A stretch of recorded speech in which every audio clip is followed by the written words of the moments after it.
We'll begin this Kumi session. So greetings, everyone. Good morning, good afternoon. Um, it's a pleasure to be hosting again another Kumi action, a Kumi meeting, sorry, more specifically. And it's a pleasure to be with you all again. Perhaps before I start the meeting, let me go over some housekeeping rules. So this meeting is recorded. So if you wish to be anonymous or turn off your video, now is the time to do so. Please be sensitive in your comments and questions on the chat.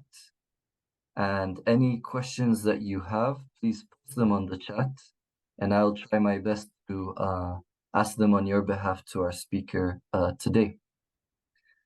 Today, in the Kumi calendar, we're marking the UN Human Rights Declaration on the 10th of December in 1948, which is also the date of the Nakba.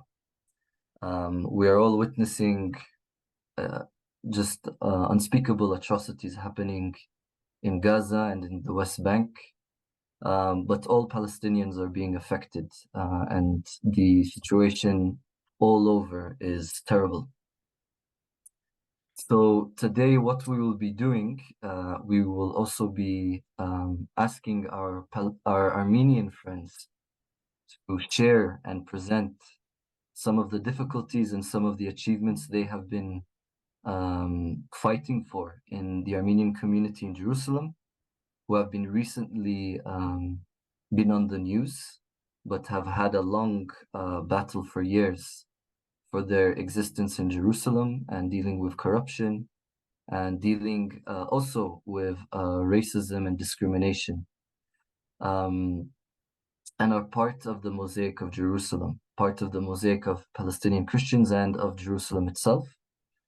And after, whilst we'll be speaking about that and have maybe half an hour of engagement with our speaker of today, with some Q&A time.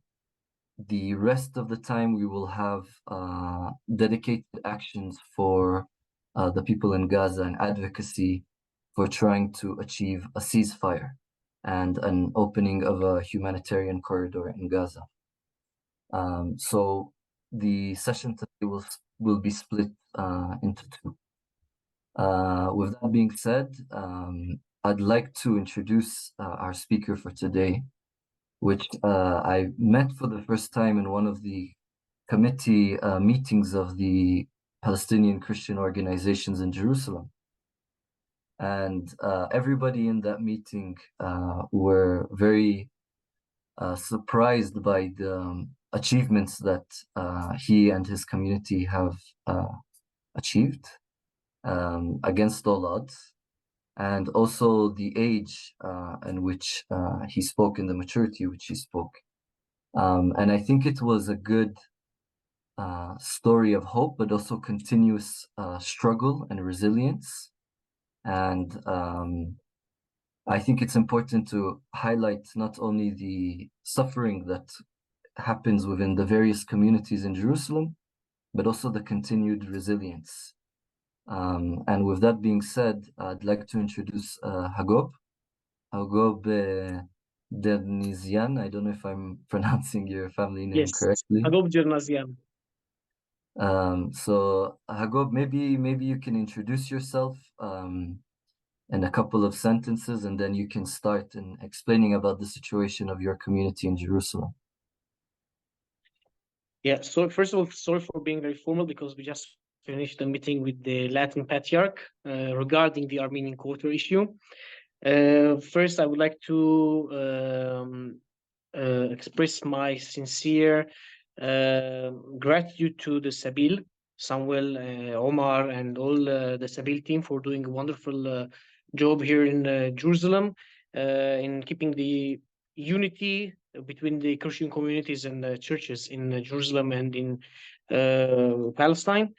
My name is Hagob Jornazian. I'm 23 years old. I'm the fourth generation of genocide survivors living in Jerusalem. I'm a student in the Hebrew University of Jerusalem for Middle East Studies and International Relations. This year is my last year, and I'm an active member of the Jerusalemite Armenian community and a co-founder of the Save the Ark movement, which is Save the Armenian Quarter movement. We, the youth, the young generation of the community, established especially for protecting the Armenian quarter, where today we go through existential threat. I will give a short, brief explanation of what is happening today in the Armenian quarter. So the Armenian quarter of Jerusalem is one of the four quarters in the old city of Jerusalem. And we're lucky to have open spaces in the quarter. And one of our open and biggest space in the old city, which is called the Cow's Garden, and its historical name is the Armenian Gardens, is now targeted and is under great danger. 3 years ago, the Armenian Patriarchate of Jerusalem signed a usage agreement with the Jerusalem municipality, giving the approval to the municipality to clean and renovate the parking lot of the community. And in return, the Patriarchate will give 90 parking spaces to the residents of the Jewish quarter. It was a 10-year lease usage agreement. And then a year later, July 2021, the Armenian Patriarchate of Jerusalem signed another leasing 11,500 square meters out of 90,000 square meters, which is the entire size of the Armenian Gardens property, to an Australian Jewish businessman. His name is Danny Rothman Rubinstein, leasing the 11,500 square meters for a 98-year lease in order to build a luxury hotel. At the beginning, when the deal was signed, we heard some rumors from the priests, from the Patriarchate, that only the parking lot is included. But just to make sure, the community was against this deal since the beginning. It is important to mention that the reason why the Patriarchate signed the deal was, according to their arguments, to have it's a commercial deal and to have a stable income to the Patriarchate. But the Armenian Patriarchate of Jerusalem is known of one of the rich patriarchates in Jerusalem and the owner of many properties and income properties in East and West Jerusalem and all over the Holy Land. Only a few months ago, with the community and also the Patriarch himself who signed the deal, and the deal which was prepared by now defrocked Father Baret Yeretzian, who was the real estate director of the Patriarchate when the deal was signed, we discovered out that not only the parking lot of the community is included, which is 7,000 square meters, but also houses of Armenian families, the private garden of the Patriarch, his backyard, the parking lot of the Patriarchate, and the events hall of the seminary, of the school for seminarians. And this entire area is 11,500 square meters. When the Patriarchate discovered that, and the Patriarch himself discovered that he signed a deal which is a catastrophic deal for the Armenians in Jerusalem and also for Christians, he decided to defrock the priest who was the mastermind behind the deal and to cancel the deal only a month ago. Why he decided to cancel the deal? Because the Armenian community of Jerusalem decided to protest and demonstrate against this deal. So since May 2023, we were demonstrating every week in the main courtyard of the convent under the window of the Patriarch, demanding from him to give us answers. What was leased? What is included? What is the reason of the deal? And also demanding from him to cancel the deal. So after immense pressure from the community and from different institutions and figures, the Patriarchate decided on the 26th of October of this year, a month ago, to cancel the deal. Since the cancellation of the deal, unfortunately, the other party, which is Zana Capital Limited, the name of the company, headed by Danny Rothman and an Arab Israeli Christian. His name is George Warwar. To start to provoke and intimidate the Jerusalemite Armenian community. For example, by bringing bulldozers to the property, harming the property, tearing down walls, harming community members, threatening them, bringing armed settlers to the land with dogs, and around 15 settlers who arrived in the Cows Garden in the area on the 5th of November, who tried to threaten the community and the clergy also, who only in the past 1 month were standing with us, with the community, and joining forces in order to cancel the deal and protect the integrity of the Armenian quarter. And a week later, after the 5th of November, the company sent security guards with the police, the Israeli police, to come and take over the land.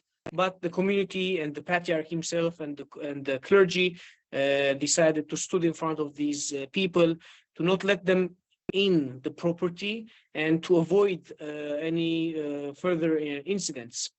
So we succeeded to first demand from the patriarch to cancel the deal. Second, to defend the land with our own bodies. We are sleeping there. Today is the 4th week that we, the community, the young generation, is sleeping there in the cars, in tents, defending and guarding the area 24/7, as we say. On the other hand, we, the community, we hired local legal team. Also, we have a legal team in the US, which are the international lawyers that they work pro bono for this case. And the local team that they work with the international team, they represent the community in this case. They represent us in negotiations with the Patriarchate. So the Patriarchate will not only cooperate with us on the ground, but also will cooperate with us also on the legal front. So this is what we are trying to do in the past few weeks, to bring them also around the table of the legal proceedings. We as a community are fighting now for the existence, not only for Armenians, but also for Christians in Jerusalem. I guess many of you heard about the lease of the hotels in Jaffa Gate, the Imperial Petra Hotel, and now the incidents in the Newgate, and now the lease of the land in the Armenian quarters. So these 3 areas, the Newgate, the Jaffa Gate, and the Armenian quarter are being targeted by settlers, by different developers who are trying to take over illegally lands. Even though the deal of the Cows Garden was signed by the Armenian Patriarchate of Jerusalem, it was an illegal deal because it violated the constitution of the Armenian Patriarchate of Jerusalem. It was never discussed in the Holy Synod, in the executive body meeting of the church, in the General Assembly, and it never even discussed with the community and representatives of the community. It was done behind closed doors. It is a shady deal, and that's why we consider it as an illegal one.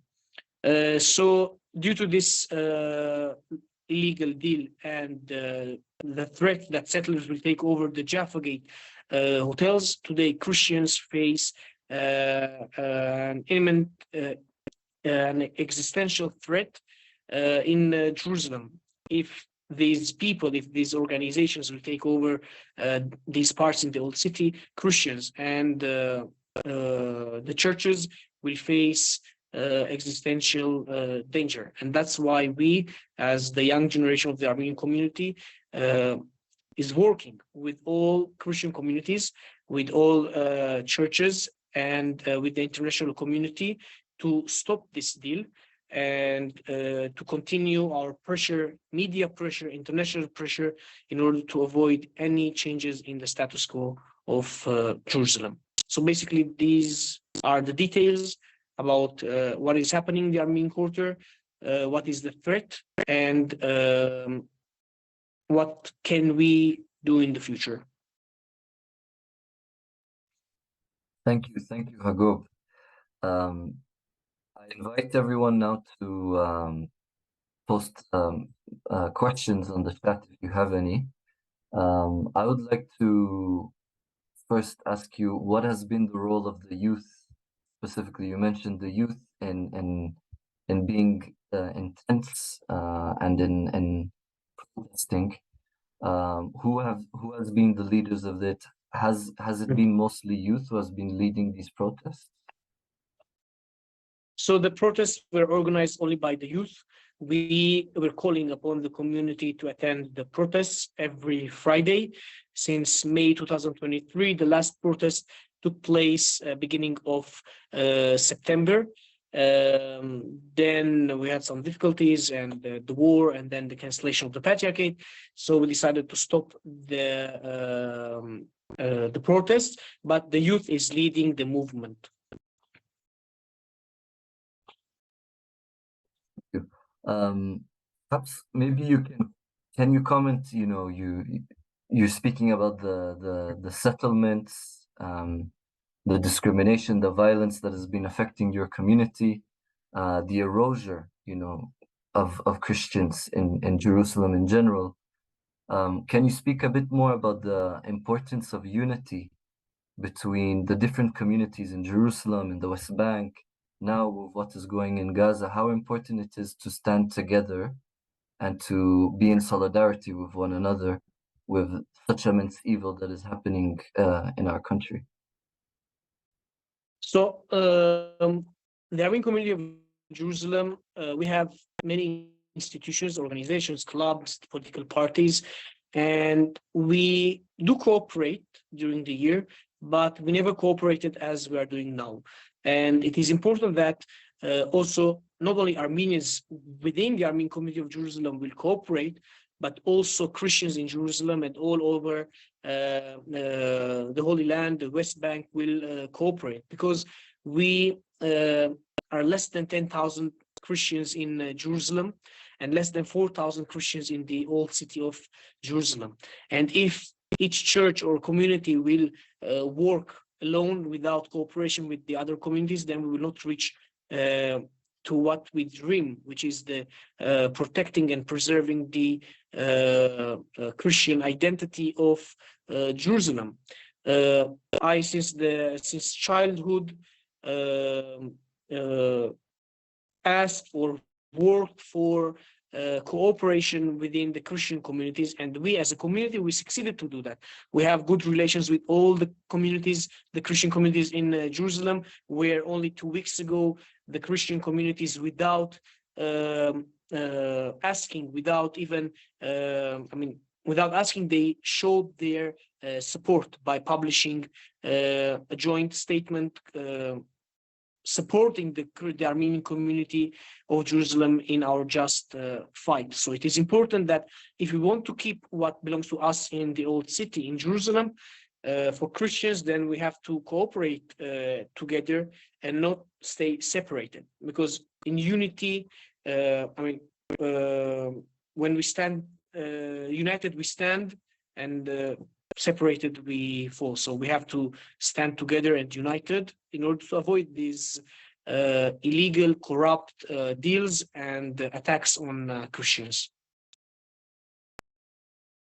100%. There's a question saying, why was the deal made in the first place? So as I mentioned in my explanation, that according to the arguments of the Patriarchate, they decided to sign the deal in order to have a stable income to the Patriarchate. This is the argument of the Patriarchate, but unfortunately, this is not a commercial deal. This is absolutely a deal which is targeting the institutions and the Armenian presence in Jerusalem. You can sign a commercial deal while including houses of Armenian families, including the parking of the Patriarch, including the garden of the Patriarch, and including your own school. So it's not a commercial deal. It is a deal targeting the Armenian and Christian presence. Thank you. I'll ask you now two questions, and then you can respond to them. So the first question is the current Armenian patriarch the same that signed the illegal deals? And the second question is which other local Jerusalem or other national churches are supporting you in your protest? Okay, so yes, it is the same patriarch who signed the deal. The current patriarch is Archbishop Nurhan Manudyan, who signed the deal. And Archbishop Nurhan, according to all the facts that we have and conversations, he was deceived by the real estate director of the patriarchate. I know that many of you will ask, he's a patriarch and he should read each paper and each letter in the contract. I agree with all those who think this way. Unfortunately, he was deceived, and unfortunately, by being deceived, we are now living in a catastrophe. We as a community, we are working now with the patriarch in order to cancel fully the deal, because he signed the deal and he's the only one who can cancel the deal, and he's the only witness and the person who can go to court and stand in front of the judge and explain what was happened, what was presented to him, and what was the deal from the beginning. We will not repeat the mistake done by the Greek Orthodox Patriarchate back in 2006, taking down the patriarch and replacing with a new patriarch, and then going to court, losing the court, and doing these mistakes. We need our current patriarch in order to work with him, in order to strengthen first the relations with him, so we can fully cancel the deal and not opening now different struggles in our small and weak community. Second question, international and local support. We continue to receive every day support from many churches and institutions. For example, Sabil, local Christian scouts, clubs, heads of churches. If missions in different countries, for example, Foreign Affairs Ministry of Russia and France, they supported and they expressed their solidarity with the Armenian people in Jerusalem in their fight. So yes, we do receive support, and I would like to mention that today we had a meeting, and a very successful meeting, with the Latin Patriarch of Jerusalem, where we presented a letter addressed to Pope Francis, imploring him to use his power first to stand with the Christians in Jerusalem, protecting the properties of Armenians, Jaffa Gate and the New Gate. So yes, we are working on all different stages. That's very good news. Hopefully it does reach Pope Francis. Perhaps I'll try and consolidate all the questions in the chat. So can you just emphasize how devastating it will be for the Armenian community, for the Christian community in Jerusalem, for all Palestinians in general, if the deal goes through? That's the first one. The second one is, what has been your contact and what has been your communication with Armenians around the world, specifically in the US? And then lastly is, what can we do to help and support you and the Armenian youth in the protests with regarding this deal? Okay, so many people, I mean, unfortunately, since 1967, there is a generation in not only in our community, but all communities in Jerusalem, that they say, I mean, if you lose something, then it's over, then it's gone. I'm not part of that generation that they think that if we lose something, or if we are on the way to lose something in Jerusalem, then we cannot fight back and bring it back. I'm from the generation that believe that we can bring back and we can fight for our existence and for our presence in Jerusalem, because The fights that Christians are doing and in Jerusalem is a just fight, the Armenian quarter and Jaffa Gate, because at the end, the people who who live here for centuries, they protected these places. And for example, I can speak on behalf of the Armenian community that Armenians donated money for years, for centuries, to the Armenian Patriarchate of Jerusalem. So the Armenian Patriarchate will be able to buy these properties, to develop the properties, and not to sell or lease them, because these properties were bought by the money donated by the Armenian nation. So if we will not be able to bring back the land, or we will not be able to win this just struggle, then it will have very big and very negative consequences on the Christian community of Jerusalem, because this land, which it's called the Armenian Garden, connects the Armenian and Christian quarters. Behind this land is the Jaffa Gate and the Imperial and Petra hotels. Then if we lose first Jaffa Gate, then the Armenian quarter, so the Armenian and Christian quarters will not be connected to each other, and the territorial integrity of two quarters will get harmed. So this is first thing. Second thing is that many will start to immigrate, first outside of the old city to different neighborhoods in East Jerusalem. Then they will immigrate from East Jerusalem to different countries. And by immigrating, the number of Christians in Jerusalem will increase. And this is not what we dream of. We want the opposite, that we will have here a successful, vibrant community, Christian community in Jerusalem, where we protect our rights.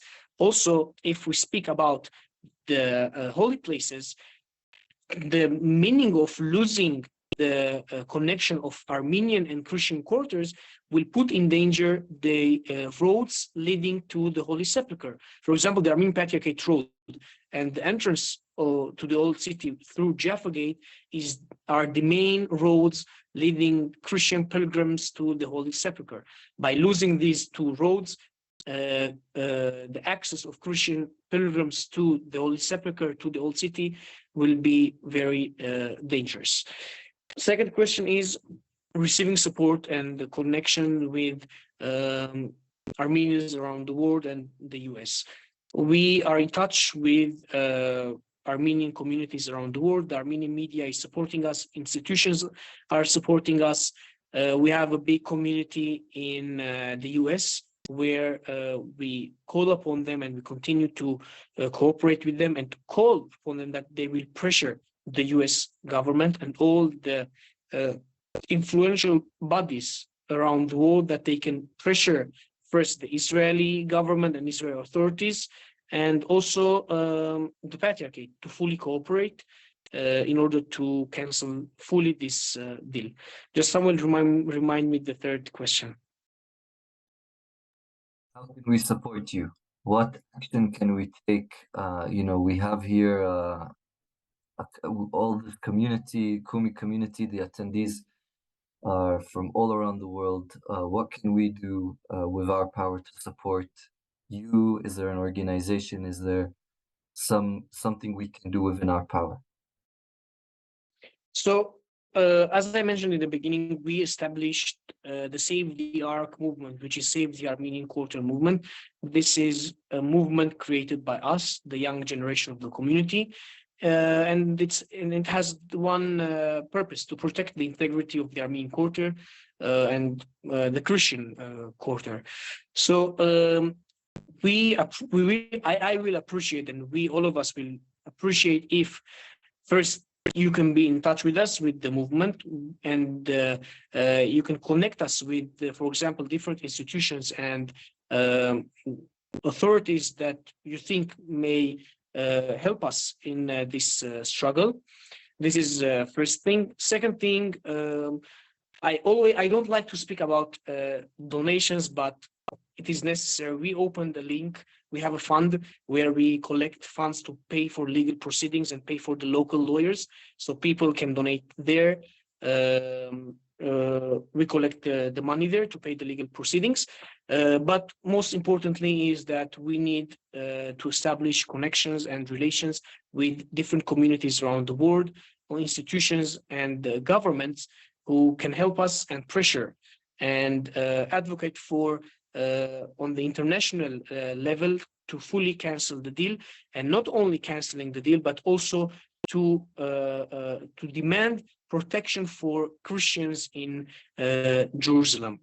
So these are, from my side, the way you can help us. And we are on social media, on Facebook, Instagram, Twitter, now X. And you can also be in touch with me privately or through our pages, and we will answer as soon as possible. I was just going to ask Harob if you would like, you could put the email or the website on the chat, or alternatively, I can put my email and then people can email me requesting to be in contact with you through me, and then I can forward them to you. Yeah, Whatever you it prefer. can work. Yeah, as you mentioned, Samuel. Okay, so I'll just put my email very quickly. If anybody wants to get in touch with Hagob and the Save the Ark movement, please email me and I'll forward all information to Save the Ark movement. I guess before we move to the Kumi actions, which will be dedicated for Gaza and for the efforts of trying to get a ceasefire, there's a few, I guess, lessons and inspirations that you and Save the Ark movement have given. And I think one, as we are witnessing churches being destroyed, the Christian community in Gaza under existential threat, it is important to fight in solidarity with all those who are under existential threat, whether in the West Bank, in the old city of Jerusalem, or in Gaza. Second is the power that you actually have. You challenge the corruption, the leadership, and you've done it effectively. And I think there's an important lessons to be learned from the small victories that you have if within the movement of justice in general around the world. And I think lastly, it's to show really the depth of how Zionism and the policies that settlers are in charge of are actually affecting so many people on so many different levels. And it's important to stand in unity and solidarity. So Hagob, I'd like to really thank you for all the work that you and your movement are doing. And I know it's raining right now in Jerusalem, so I hope the staying in tents and the weather gets better for you guys, and you don't get so much harassment by settlers and police and by corrupt people.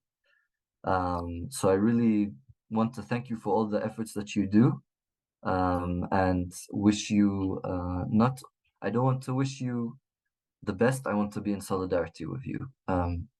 So I really appreciate you coming and taking time to speak with us today. Yeah, so thank you so much, Hagob, and I'm sure we'll be forwarding you emails to Save the Ark movement. Thank you very much, Samuel and Sabil, for your support in the past few months. I can say that you are the only organization that you continue to follow up every day closely, support us, come and visit us, and establish for us relations with different people and institutions. It is much, much appreciated. Under the rain, the snow, the wind, the cold or hot weathers, we continue our fight, our struggle to protect the land, to protect our presence, and to ensure that the next generations of Christian communities will be able to live peacefully in Jerusalem. So at least those who are working for this will be able to sleep good at night, knowing that they did their best for the future generations and for our presence. Thank you very much. And thank you all for listening to me. And I'm very sorry that I will not be able to continue with you because I'm running now back to the Armenian Gardens land where I have to continue the work. So thank you very, very much. And Thank also, you. we pray that ceasefire and in Gaza and peace will be established very soon in the region. We much need it, and we pray that it will happen. And we pray also that ceasefire will be done soon and immediately. Thank you very much. Thank you, Hagop.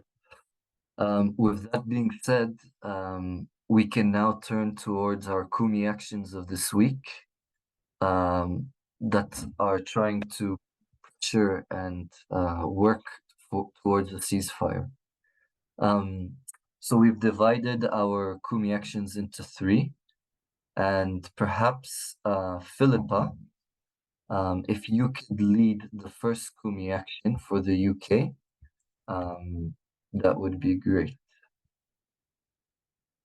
Okay, hi everyone. So I'll be covering the UK action for this week. So the action is to file a complaint about Lindsay Hoyle. So Lindsay Hoyle is the Speaker of the UK House of Commons, and this is supposed to be an impartial role, meaning that he's not supposed to show any allegiances to any particular parties or particular political persuasions. So recently, I think it was last week, he went to Israel and made several comments and was had several photos taken in kibbutzes and other places, and basically showed a lot of bias towards the Zionist state of Israel. So the action is to make a complaint to both the Standards Commissioner and directly to the Speaker's office. So if you scroll up to the top of the chat, Beth and Neil has placed the Speaker's office email. So it is speakersoffice@parliament.uk, and the Standards Commissioner is his email is at standardscommissioner@parliament.uk, and essentially just detail the lack of neutrality and how inappropriate it is for him to be showing allegiances to any state. So that's the UK action. Thank you. Thank you, Philippa.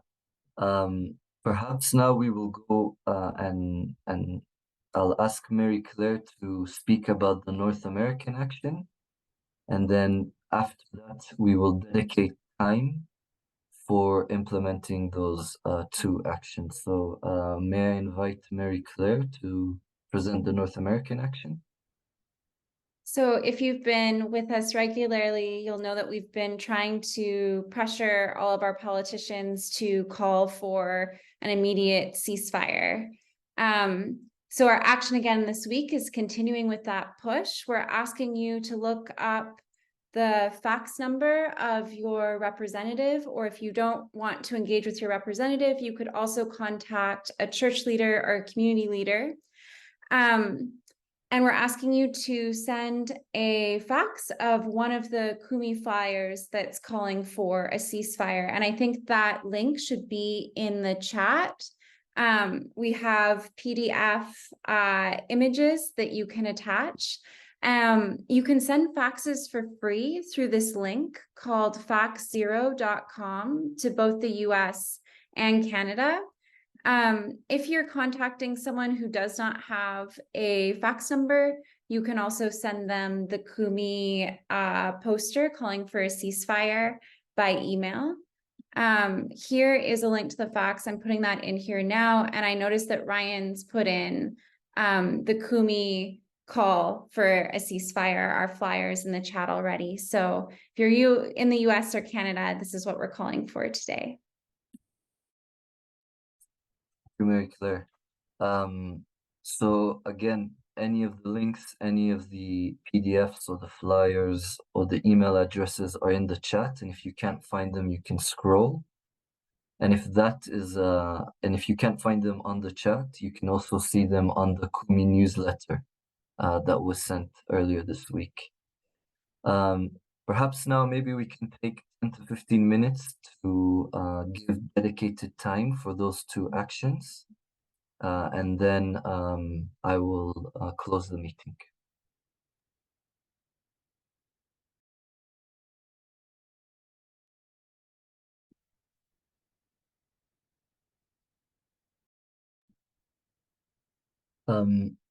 I guess we can close soon the meeting. Perhaps just before we finish the meeting, if you haven't completed the Kumi actions, please look at the Kumi newsletter, and it will be over there with all the instructions and contacts as well.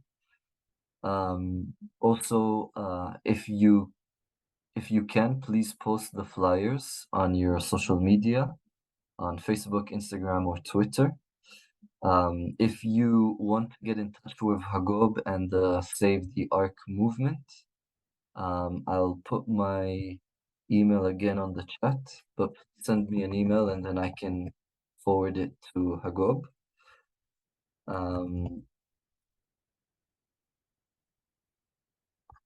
And I think that's it. Continue working for a ceasefire, continue putting pressure, doing the activism both in our context and internationally.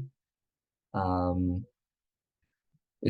situation is getting worse and worse, and right now it's raining and it's cold, so I can't imagine what it's going for the people in Gaza who are displaced and are crowded.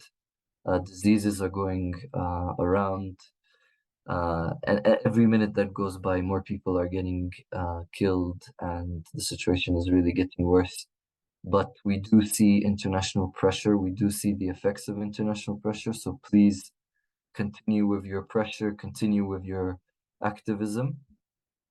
And yes, and then next week will be our last Kumi session of 2023. And we will take a break for Christmas. So stay tuned to our newsletters, our emails. If you have any questions, you can send them to me by email. And I hope to see you all next week. And for those who are attending Thursday service this week as well. With that being said, have a continued rest of the day full of solidarity, sumud, resilience, and resistance. So hope to see you next week, everyone. Bye-bye. Thank you, Philippa and Mary Claire and Ryan.